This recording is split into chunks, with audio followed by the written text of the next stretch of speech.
Padre Santo, te bendecimos, te alabamos, Señor. Gracias por la oportunidad que nos da de tener nuevamente, Señor, este lunes de estudio, Señor, en donde estamos estudiando tu palabra, Señor.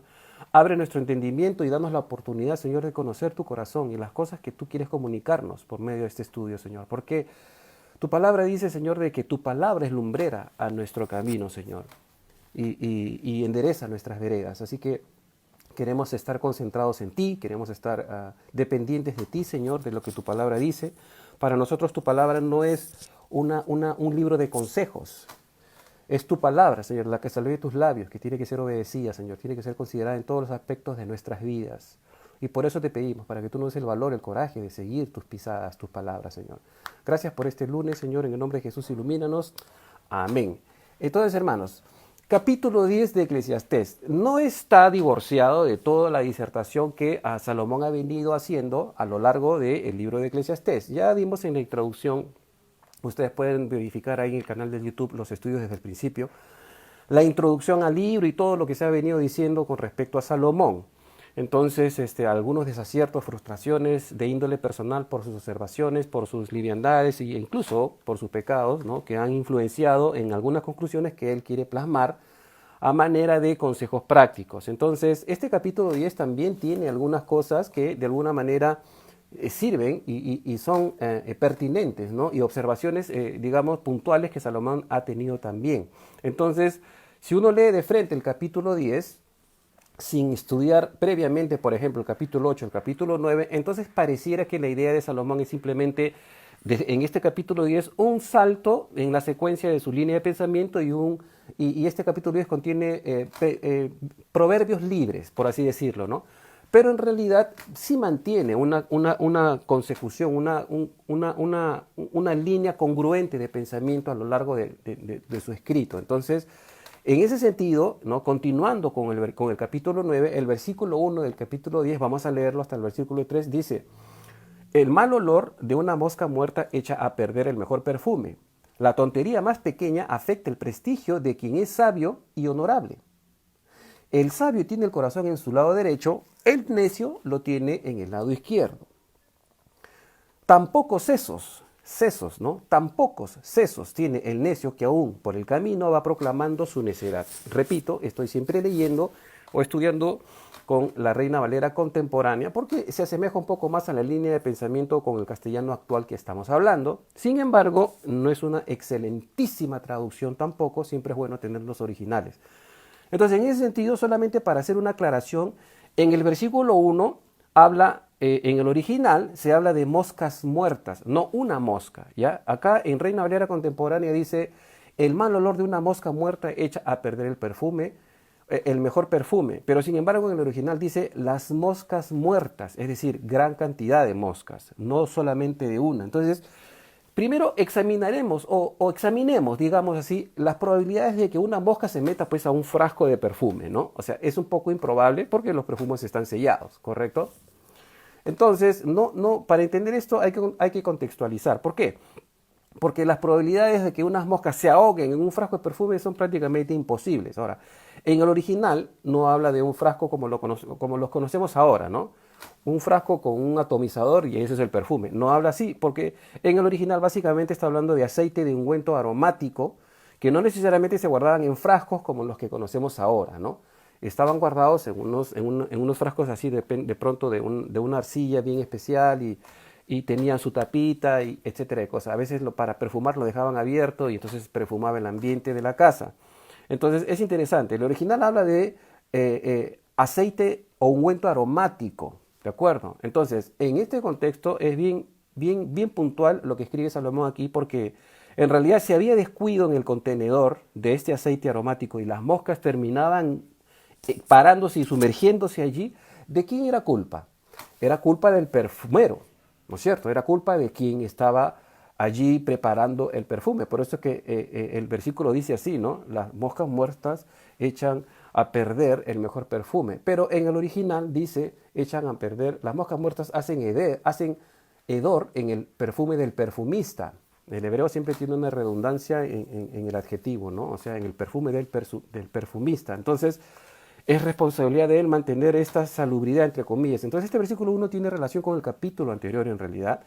Y también vimos algo de esto en el capítulo 8, ¿no? Que si el sabio permite un pequeño desliz frente al rey, puede ser tomado como necio y puede ser perjudicial para él mismo. O sea, en otras palabras, un poco de necedad puede destruir el gran valor de la sabiduría, ¿sí? Y como las moscas muertas hacen heder, ¿no? Y dar mal olor al perfume del perfumero, de igual manera, una pequeña locura a un sabio ya es tomada como una necedad total y cae en descrédito de la persona que profesa ser sabio, entre comillas. Entonces, consecuentemente, Salomón en el versículo 2 habla de las disyuntivas que puede tomar un hombre y definir así si realmente es sabio o necio. Porque es bien raro, ¿no? Dice, leemos el versículo, dice, el sabio tiene el corazón en su lado derecho y el necio lo tiene en el lado izquierdo. ¿Qué tiene que ver que el corazón esté el lado derecho y el lado izquierdo? El corazón está en un solo lado del pecho, correcto. O sea, todos los seres humanos tenemos el corazón en el centro del pecho con cierta inclinación hacia la izquierda por la forma que tiene el corazón. Esto es anatomía pura, natural. Pero acá Salomón está diciendo que el necio tiene el corazón a su lado izquierdo y el sabio a su lado derecho. Entonces no se está refiriendo de que algunas personas tienen, digamos, deformidades dentro de su corazón. No está hablando de eso. ¿De acuerdo? Simplemente, en otras palabras, está queriendo hacer una comparación, digamos, de cómo es que una persona necia actúa en cuanto a su comportamiento versus a una persona sabia. Entonces, en otras palabras, ¿no? Si un poco de necedad puede destruir el gran valor de la sabiduría, así como las moscas muertas hacen heder y dar mal olor al perfumero, así también es una pequeña locura en los caminos de un sabio. Entonces, ¿qué cosa quiere decir cuando dice que el sabio tiene el corazón en la mano derecha y el necio en la mano izquierda? ¿A qué se está refiriendo? Entonces, ¿puede realmente verse desde la parte anatómica? No. Simplemente es como un ejemplo, una manera de decir, es como un modismo, ¿ya? Entonces, básicamente, teniendo esta premisa de que uno es lo que hace y no lo que dice ser, ¿no es cierto? Entonces es que Salomón está teniendo esta observación.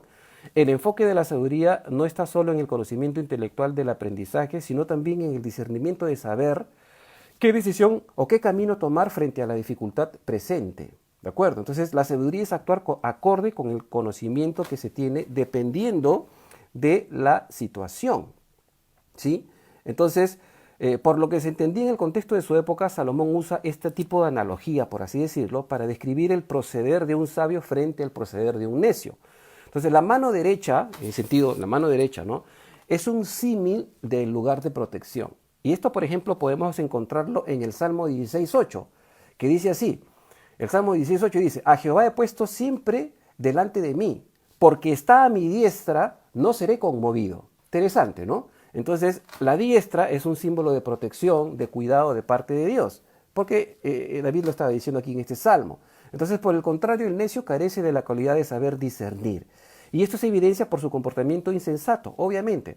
Salomón utiliza una figura común para compararlo con el comportamiento moral para decir que el necio anda al andar por el camino, va diciendo a todos que es necio por la actitud que tiene el mismo necio. Entonces, interesante que la Nueva Traducción Viviente traduce el versículo 2 así, más o menos como para tener una idea un poco más completa.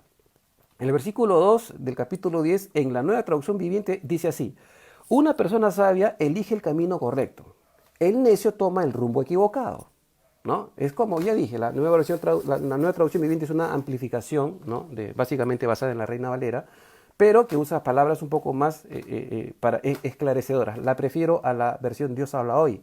El versículo 3 en esta versión de la Reina Valera contemporánea es un poco tosco, ¿no? ¿Por qué? Porque el versículo 3 dice, tan pocos sesos tiene el necio que aún por el camino va proclamando su necedad. Entonces, tan pocos sesos, o sea, poco cerebro, por así decirlo, ¿no? Poca masa encefálica. Sin embargo, es interesante, por ejemplo, la Nueva Versión Internacional lo traduce así.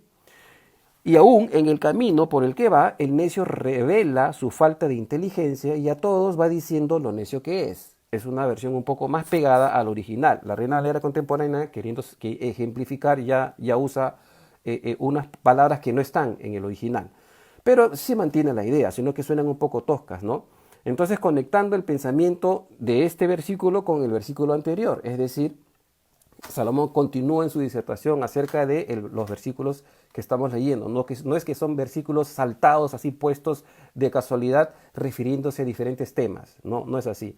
Entonces, una muy buena observación acerca del testimonio de lo que implica un comportamiento adecuado. Esto es lo que Salomón nos quiere hacer ver aquí. Podemos trasladar esto no solamente a los inconversos, sino también a los creyentes. Obvio. Ahora, en donde cada cristiano se puede explayar de manera libre y sin reservas por medio de las redes sociales y la tecnología, hay que tener bastante cuidado, ¿sí?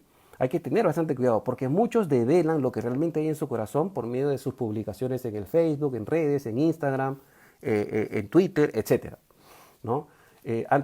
Bueno, el Señor dice bien claro, ¿no? De la abundancia del corazón habla la boca, pero ahora podemos decir de la abundancia de tus redes, ¿no? Se evidencia lo que hay en tu corazón. Y esto es algo que ya siempre lo vengo diciendo, ¿no? Entonces, es vergonzoso después de insultar a alguien, por ejemplo, en las redes, ¿no? Pretender que nos escuchen cuando predicamos el Evangelio usando las mismas redes, ¿no? O sea, yo estoy de pronto posteando un insulto a alguien del gobierno, ¿no? Y después, más abajito pongo Jesús te ama, ¿no? Entonces, ¿qué coherencia, ¿no? Santiago dice bien claro, de una fuente no puede salir agua dulce y agua amarga, ¿no? Entonces, bueno, es algo que lo veo bastante seguido, con tristeza lo digo, pero veo que gente pone improperios en sus redes y más abajo ponen versículos bíblicos. Entonces, ¿qué tipo de cristianismo estamos proyectando, ¿no? Hay que tener cuidado con eso. Entonces, sin embargo, en el contexto podemos ver lo siguiente, ¿no? Muchos pueden de alguna manera increpar y decir que Jesús también insultó de alguna manera cuando dicen que Jesús dijo sepulcros blanqueados o hijos del diablo a los religiosos también y también generación de víboras, ¿no es cierto? Entonces, hay algunos que quieren basar su catarsis en las redes diciendo, pero el Señor también insultaba, o el Señor también decía a los fariseos generación de víboras, ustedes son unos sepulcros blanqueados, etcétera, etcétera, ¿no? Pero sin embargo, estos adjetivos calificativos que decía el Señor eran insultos gratuitos. Esa sería la pregunta. O sea, Jesús salía, en vez de predicar su palabra, Jesús salía a insultar a la gente de la nada. O sea, Jesús se paraba frente a la plaza y decía, despotricaba improperios contra los líderes religiosos o los líderes romanos de la época, contra Pilato, contra los gobernadores, ¿no? Contra incluso Herodes, que le cortó la cabeza a su primo. No se ve esa escena. Más bien Jesús estaba realmente insultando a los religiosos que se le oponían, pero no los insultaba gratuitamente, simplemente por cuestiones políticas, sino que simplemente lo que hacía Jesús era llamarles la atención y decirles descriptivamente la semejanza de cómo ellos actuaban, o sea, a manera de reprimenda. Jesús no salía a insultar gratis a los fariseos, él respondía a las tentaciones y lucubraciones que los religiosos de su época le hacían para hacerlo contradecirse. Entonces, si Jesús reprendía a los religiosos con adjetivos comparativos por los actos con los que ellos cargaban al pueblo, ¿no? Porque los fariseos predicaban hipócritamente. Ellos mismos decían que tenían que hacer cosas cuando ellos no las hacían. Entonces, esto a veces, lo digo porque hay muchos cristianos que quieren de alguna manera pisar la línea, el lindero, ¿no? La línea delgada que nos divide o que de alguna manera nos diferencia de las personas del mundo y quieren justificar, no, pero si Jesús también tomaba vino y se mete en una borrachera de Padre mío y Señor nuestro, ¿no? Y no es así, o sea, no es pretexto, ¿no? No porque Jesús decía a los fariseos, sepulcros blanqueados, generación de víboras, nosotros vamos a salir a decir lo mismo o a decir cosas por el estilo, porque Jesús no insultaba gratis a nadie, y esto hay que verlo. Pero penosamente muchos cristianos ahora tienen esta actitud.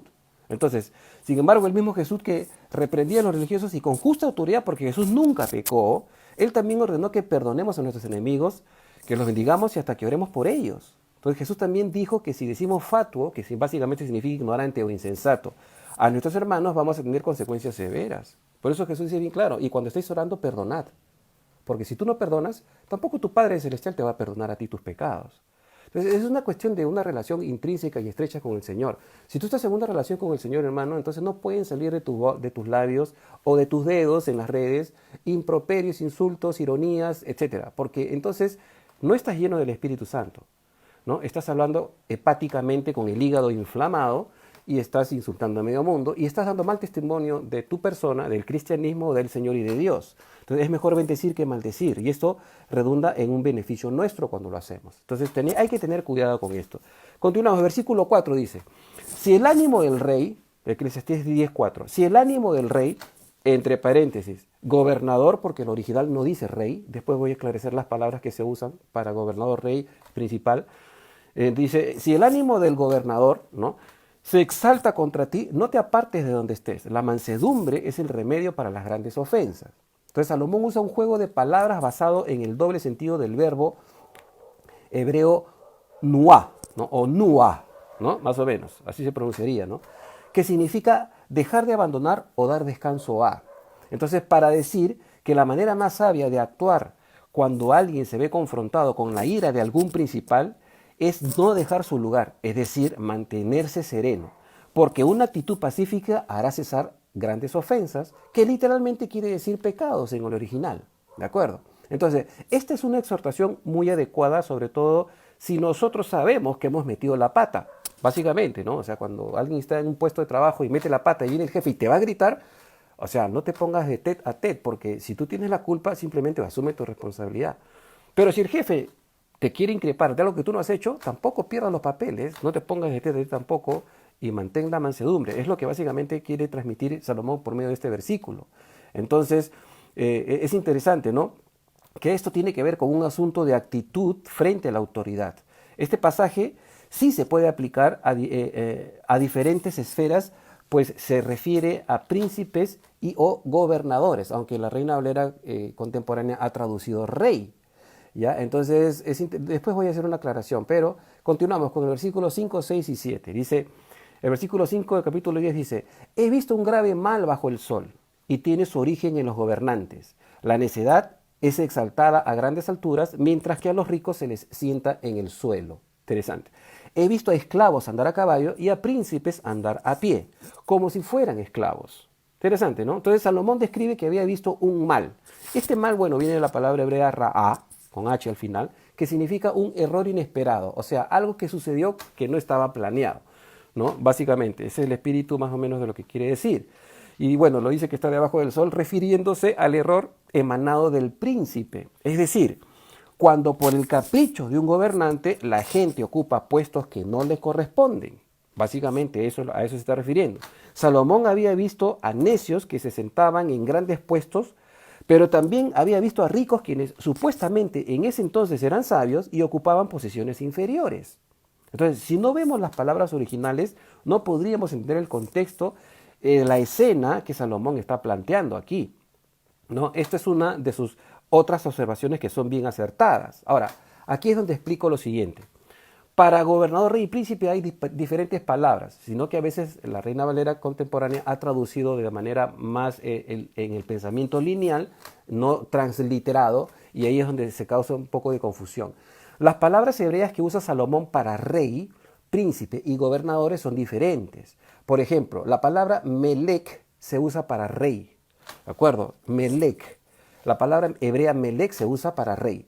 La palabra hebrea mashal se usa para gobernador y la palabra hebrea shalit se usa para príncipe, ¿de acuerdo? Entonces hay que hacer una diferencia ahí. Por eso siempre es bueno que ustedes puedan conocer también el interlineal, no es muy difícil de entender. Entonces estos puestos revelan que Salomón ha disertado acerca de las cosas administrativas, sociales y o gubernamentales en su país, ¿no? Básicamente él como rey observaba esto, porque él reinaba, pero también tenía gobernadores que le reportaban a él cómo iban los asuntos políticos, sociales, económicos del reino, ¿de acuerdo? Entonces, para tener una mejor idea, me gusta usar la Nueva Traducción Viviente. Los tres versículos dicen así: he visto otro mal bajo el sol, los reyes y gobernadores cometen un grave error cuando le otorgan gran autoridad a gente necia y asignan cargos inferiores a personas con capacidad comprobada.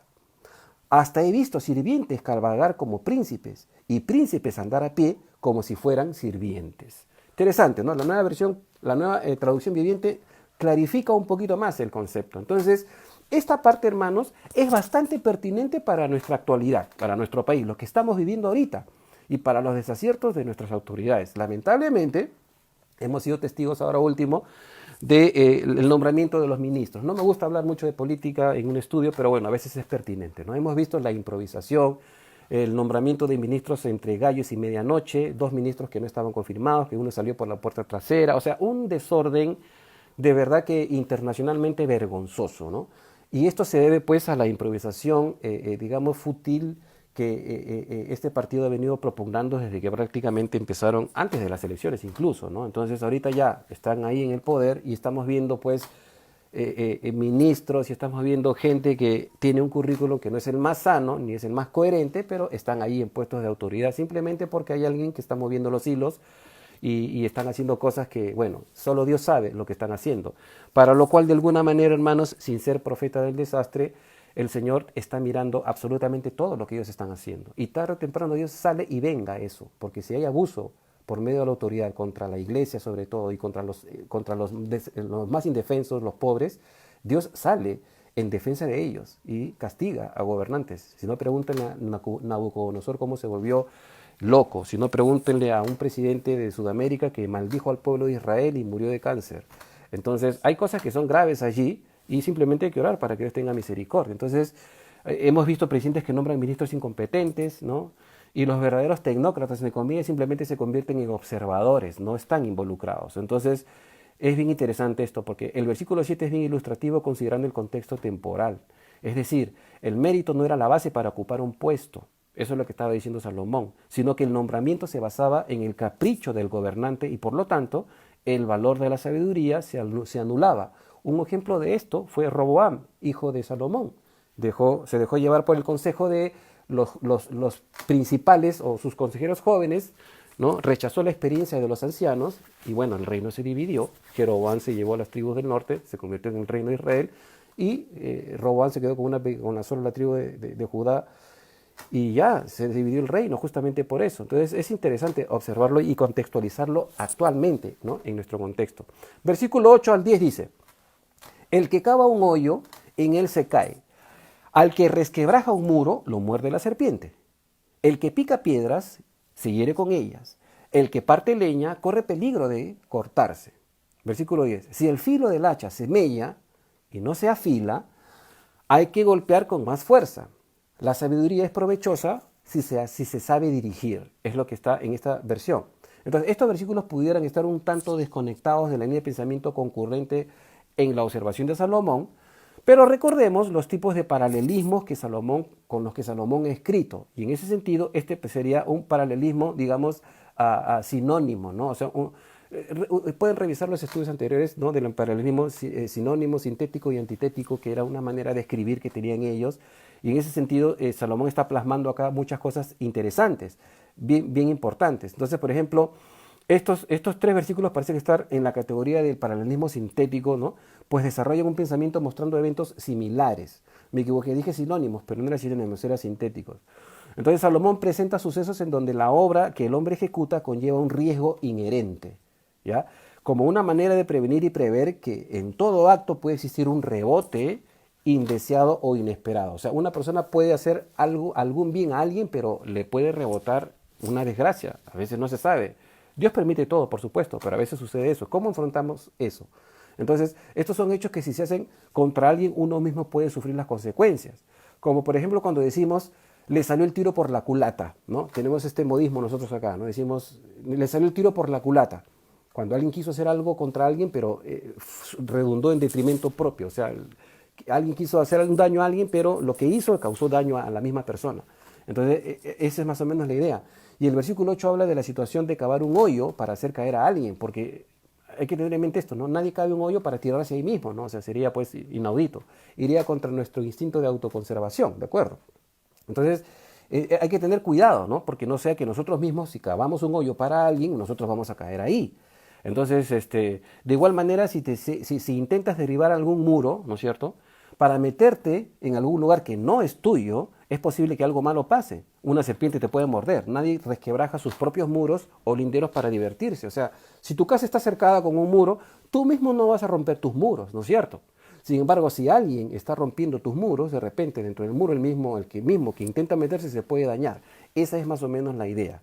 Entonces el versículo 9 y el 10 son bien aplicados al ámbito personal. ¿Por qué? Porque un trabajo riesgoso te puede lastimar si no tomas las precauciones necesarias. Por ejemplo, si cortas leche con un hacha bien afilada, avanzarás más rápido. Pero si no te percatas de que va perdiendo el hacha su filo, ¿no?, entonces te puedes demorar más y necesitarás más esfuerzo. Entonces, esta es una buena enseñanza con la sabiduría necesaria para lograr mejores resultados. Si tú estás picando leña, los que son leñadores saben, ¿no? Después de ciertos golpes de leña tienes que volver a sacar filo porque ya el hacha ya no corta y vas a tener que imprimir más fuerza y te vas a dañar las manos. Entonces mejor paras, le sacas filo, mientras le sacas filo descansas para seguir cortando más leña. Y esa es la idea, ¿no? Muchas personas comienzan una obra o un asunto, incluso bien planeado, pero conforme pasa el tiempo, la resistencia disminuye por el efecto del desgaste normal. Y esto es natural.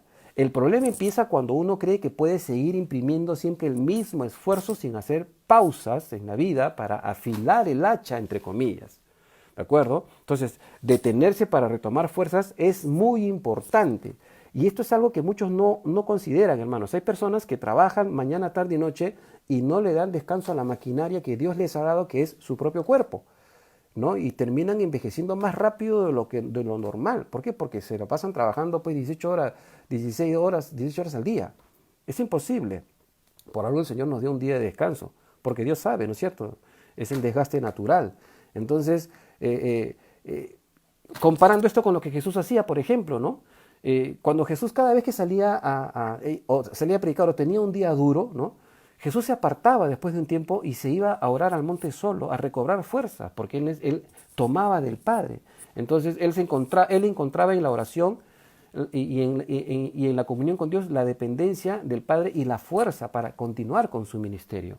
Pero muchas veces, hay personas que no quieren parar lo que están haciendo y continúan y continúan y continúan y el desgaste es inevitable, ¿no? Entonces es una manera de decir bien sintética, decir, ¿no? Si no afilas el hacha vas a tener que imprimir más esfuerzo para poder cortar leña, lo que Salomón nos quiere decir. Entonces la clave está en la parte B del versículo 10, que es dirigir con sabiduría, es decir, saber sacar filo en el mejor momento adecuado para continuar cortando el hacha. Es decir, parar en el momento adecuado para retomar tus fuerzas y continuar con los objetivos que te has trazado en la vida, en tu carrera, en tus estudios, en tu profesión, en tu matrimonio, etcétera, para obtener un provecho mayor, ¿no es cierto? Entonces, hermanos, como un consejo aquí sería, detengámonos un momento para retomar fuerzas cada cierto tiempo. ¿Sí? Es importante. Dios nos quiere solícitos, ¿ya? Pero no nos quiere afanados. Y esto es una diferencia. O sea, una cosa es ser solícito y otra cosa es vivir una vida afanada, sin descanso alguno. Y esto va en detrimento personal. Va a llegar un momento donde ya no vas a dar más, porque necesitas descansar. Y como no descansas, entonces, ¿no? Continuamos. Versículo 11 al 15 dice, si la serpiente muerde antes de ser encantada, de nada sirve el encantador. Interesante, ¿no? Las palabras del sabio son agradables. Los labios del necio causan su propia ruina. El necio empieza por decir necedades y acaba por decir graves tonterías. El necio habla y habla, aunque nadie sabe lo que va a suceder, ni nadie le hará saber lo que sucederá después. Tanto se afana el necio que no sabe cómo ir a la ciudad. Es un poco difícil para los traductores porque Salomón, bueno, aparte de escribir en hebreo y que el idioma está de un lado para otro, y tiene pues un contexto temporal de más de 2000 años, entonces más de 2500 años, entonces es un poco difícil a veces para los traductores captar, ¿no? la manera en la que escribían los antiguos. Entonces, sin embargo, estos versículos son una serie de observaciones que describen lo apropiado de saber usar las cosas en el momento preciso, ¿no? Repito, lo apropiado de saber usar las cosas en el momento preciso. En el versículo 11, o sea, el versículo 11 es una manera de explicar que tienes que ser lo suficientemente rápido y sabio para detectar un problema y actuar en el momento preciso, antes de que el problema se dé y salgas perjudicado tú. Los versículos 12 al 15 describen la diferencia que existe entre el sabio y el necio y la manera de detectarlos. Muchas personas aparentan sabiduría, pero es pura charlatanería. Hablan y hablan, pero no son sabios. Hacen alarde de sus proezas, sus éxitos, ¿no? Para opacar a los que los rodean y para ser reconocidos por sus logros. El contraste está en que el sabio habla con agrado y mansedumbre de sí mismo y eso causa gracia y amabilidad en los que le oyen. Las otras personas son más propensas a escuchar y ver el temperamento de los que son sinceros que de los que son petulantes, ¿no?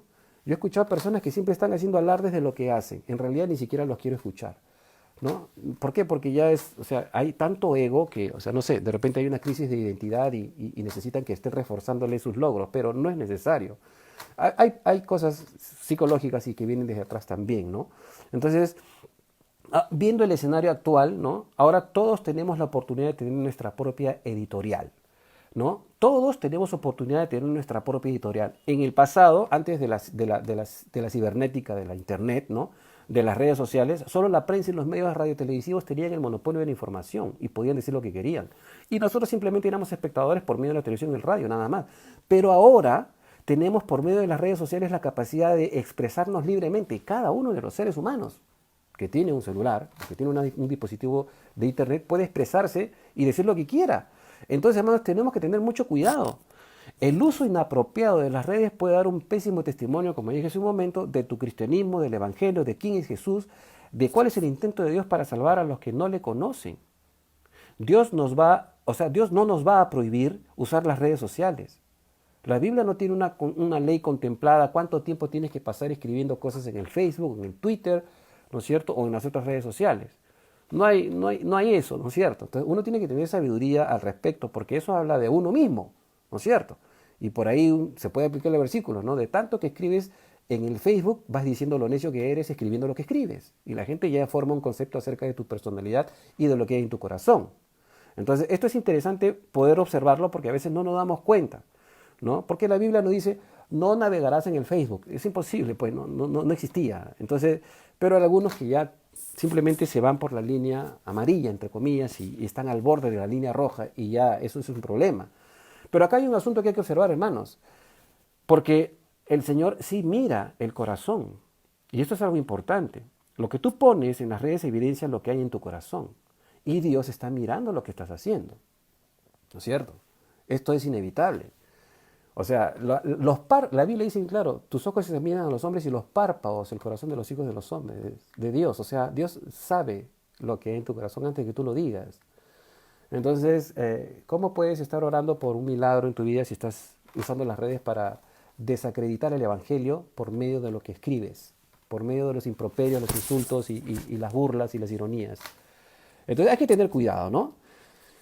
Entonces Dios mira el corazón, pero hay que ser sabios nosotros también. Entonces la autopublicidad ahora es gratuita, hermanos. Antes uno tenía que pagar para que te hagan publicidad de algo. Ahora ya no. Ahora usando las redes uno mismo hace su propia publicidad.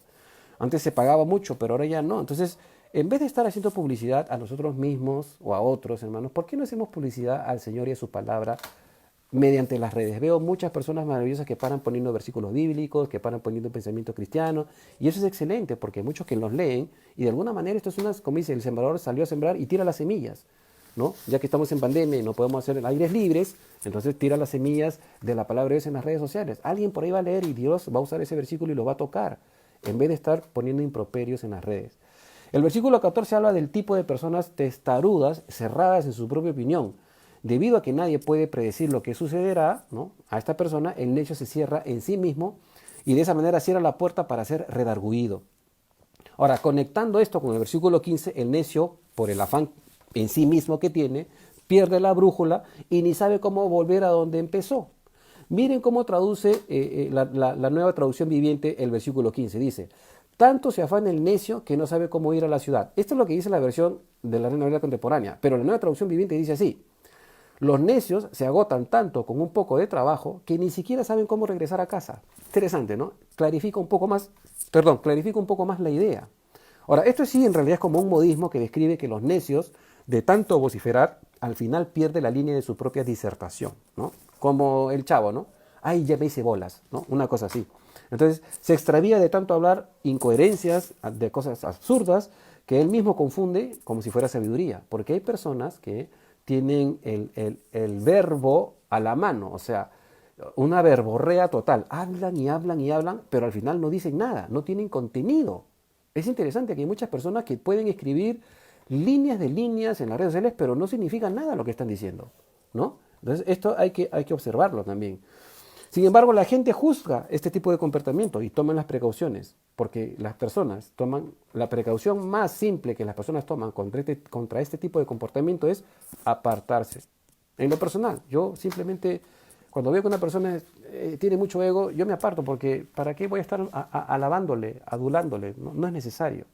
Versículos 16 y 17 dice, hay el país que tiene por rey a un muchacho y cuyos príncipes banquetean desde la mañana. Interesante, ¿no? Salomón, muchacho, cuando fue puesto por rey. Pero feliz del país que tiene por rey a un hombre de alcurnia, cuyos príncipes comen a su hora para reponer sus fuerzas y no para emborracharse, ¿no? Ahí se mantiene la línea de pensamiento con los versículos anteriores, ¿se dan cuenta? Entonces, el primer tipo de rey a que se refiere es a un gobernante joven, descrito de esta manera, para entender la idea de incompetencia o inexperiencia, ¿no es cierto? Los jóvenes son impetuosos y a veces con su ímpetu actúan, pero no siempre tienen la razón. Entonces son líderes incompetentes que tienden a banquetear primeramente, o sea, a banquetearse primeramente ellos, ¿no? O sea, llegan al poder, se enriquecen ellos y después distribuyen, ¿no? Y esa es una manera que hemos visto a lo largo de la historia en el mundo entero. Y no solamente ellos, sino también sus líderes son así, ¿de acuerdo? Entonces, el otro tipo de rey es el rey bien preparado, que de repente viene de una herencia noble, instruido, ¿no es cierto? Y también esta persona elige a líderes competentes, que son mesurados, y que comen a su hora, como dice el versículo, para reponer sus fuerzas y no para emborracharse, o sea, para no estar en distracciones y en festejos y etcétera, etcétera, como hemos visto ahora poco, ¿no? Que se sientan a comer en restaurantes carísimos cuando el pueblo realmente está que se muere de hambre. Entonces, estos son aspectos políticos de gobierno que repercuten directamente a la sociedad, ¿no? Y de esto está hablando Salomón. Esos escenarios se han visto a lo largo de la historia. Lo irónico de esta observación de Salomón es que él exclama con un ay, ¿no? Como ay del país, o sea, pobre del país que tenga este escenario. Es un lamento del que seguro hay consecuencias para un país en esas circunstancias. Entonces, frente a esos escenarios, ¿no es cierto? Lo único que debemos hacer como cristianos es orar al Señor por misericordia. Es lo que tenemos que hacer. Primeramente por la salvación de estos mismos líderes, porque, o sea, ahorita, si se muere un líder, ¿no? Se va al infierno, simple. Bueno, no ahorita, después del juicio final se va a ir al infierno. Pero oremos para que se conviertan, tengamos misericordia de ellos. O sea, oremos para que conozcan a Jesús como Señor y Salvador. Tal vez así Dios puede cambiar su corazón y propugnar un gobierno más pegado a la palabra de Dios o inclinado a la palabra de Dios. Entonces oremos por la salvación de los gobernantes y sus familias para que de alguna manera puedan escuchar la voluntad de Dios. Entonces no podemos, sin embargo, hermanos, y esto es importante, desechar que Dios también disciplina y castiga a las naciones, porque estas naciones le han dado la espalda y le dan la espalda deliberadamente, ¿no es cierto? O sea, aprobar matrimonios con animales entre personas del mismo sexo, aprobar legislación para matar a los niños en el vientre de las mamás, esas son cosas que Dios simplemente no permite. El hecho de que ahorita no actúe de manera puntual no significa que está de acuerdo. Pero hay pecados nacionales ya, ¿no? Esto está peor que Sodoma y Gomorra, ¿no? Y entonces no podemos ignorar que eso puede suceder. Dios es paciente con las naciones por causa de la iglesia, porque la iglesia está siendo preservada y la iglesia es luz y sal. Pero sin embargo, cuando a veces la iglesia se adormece, hermanos, como ha estado pasando en nuestro país tal vez, Dios sacude por medio de gobernantes tiranos, porque la iglesia también de alguna manera necesita un zamacón. Están más preocupados en la propaganda, en el merchandising de la iglesia y en la publicidad personal de sus líderes, ¿no? Los ministerios de título personal, de nombre personal, y cuánta propaganda pueden hacer y cuánta plata pueden ganar, que se dedican a predicar un evangelio falso, ¿no? Un evangelio apóstata.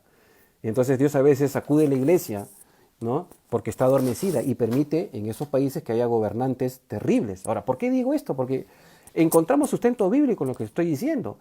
Leamos el escenario que describe el profeta Isaías en el capítulo 3. Miren, voy a leer, Isaías capítulo 3 del 1 al 5 dice: porque he aquí que el Señor Jehová de los ejércitos quita de Jerusalén y de Judá al sustentador y al fuerte, todo sustento de pan y todo socorro de agua, el valiente y el hombre de guerra, el juez y el profeta, el adivino y el anciano, el capitán de 50 y el hombre de respeto, el consejero, el artífice excelente y el hábil orador. Y les pondré jóvenes por príncipes, y muchachos serán sus señores. Y el pueblo se hará violencia unos a otros, cada cual contra su vecino. El joven se levantará contra el anciano y el villano contra el noble. Léanlo, Isaías capítulo 3 del 1 al 5. Y esto está en el contexto de que Israel dejó a Dios por los Baales. Interesante, ¿no?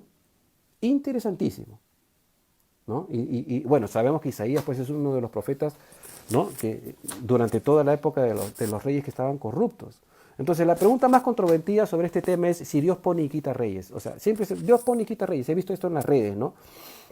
Entonces, yo tengo varias preguntas acá para reflexionar, ¿de acuerdo? Una retórica que cada uno de nosotros tenemos que tener claro. La primera sería, ¿Dios manipula las elecciones soberanas de un país? O sea, si Dios quita reyes y pone reyes, ¿Dios manipula las elecciones? O sea, ¿Dios a propósito hace que, que el pueblo vote por un mal gobernante? Esa sería una pregunta. Ahora, si es que eso es así, o sea, ¿los pueblos son realmente libres o no? Si no son libres, entonces Dios estaría programado o programando a las personas que elijan a un tirano como presidente o rey. ¿Dónde queda entonces el libre albedrío? Si Dios quita reyes y pone reyes, ¿por qué existen las elecciones? ¿No es cierto?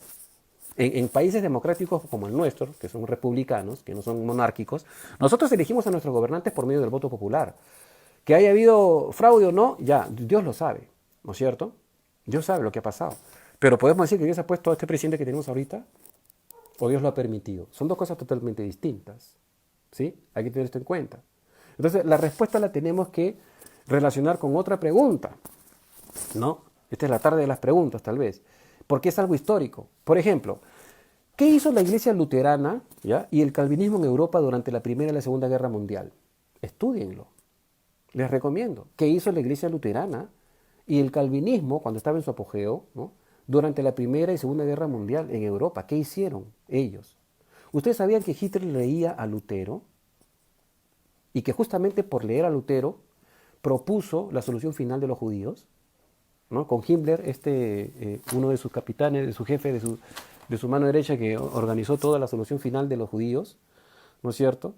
Podemos afirmar que Dios levantó a Hitler para aniquilar 6 millones de judíos. O sea, Dios pone reyes y quita reyes. Entonces, ¿qué pasó con Hitler? ¿Dios lo puso ahí o Dios permitió?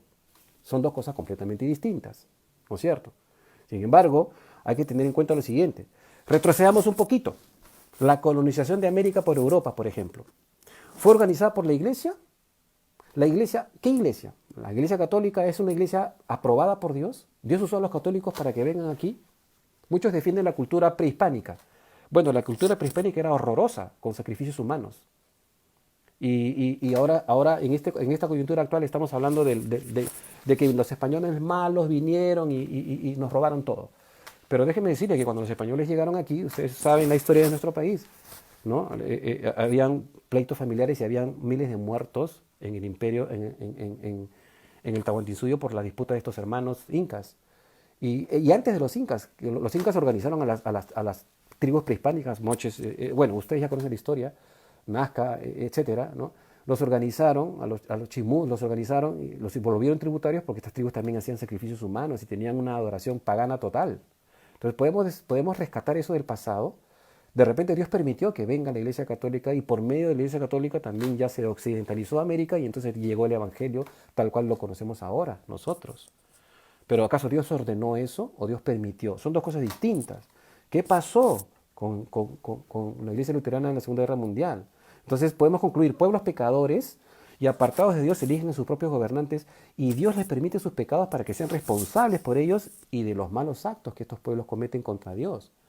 Esto lo sacan muchos de Daniel 2.21 que dice, Él muda los tiempos y las edades, quita reyes y pone reyes, da la sabiduría a los sabios y ciencia a los entendidos.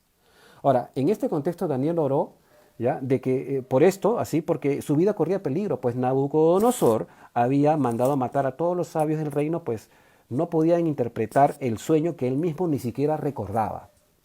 Nabucodonosor soñó un sueño, se perturbó su alma, pero él no se acordaba del sueño. Y llamó a los adivinos y le dijeron, interpreten el sueño. Y los adivinos le dijeron, Señor, pero dinos tu sueño. Y él le dijo, pues no me acuerdo. Entonces le dijeron, pero no podemos interpretar algo que no hemos escuchado. Y Nabucodonosor dijo, bueno, entonces muéranse todos. Y iban a mandar a matar a todos, los sabios. Y dentro de esos sabios estaban Daniel y sus amigos.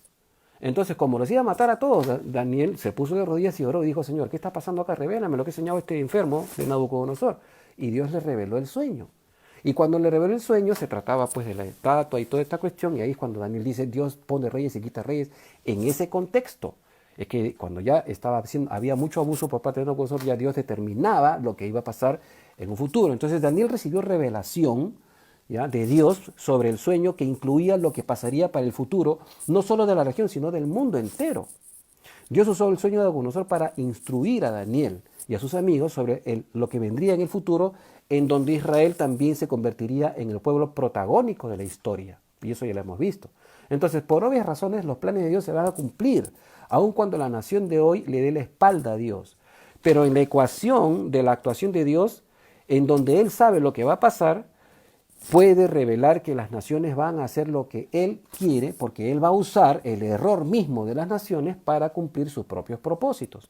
La historia de la redención gira en torno a la revelación de Dios por medio de un pueblo pecador e insignificante. Dios quería revelarse nuevamente como lo hizo con Noé antes del diluvio en los lomos de Abraham, ¿no es cierto?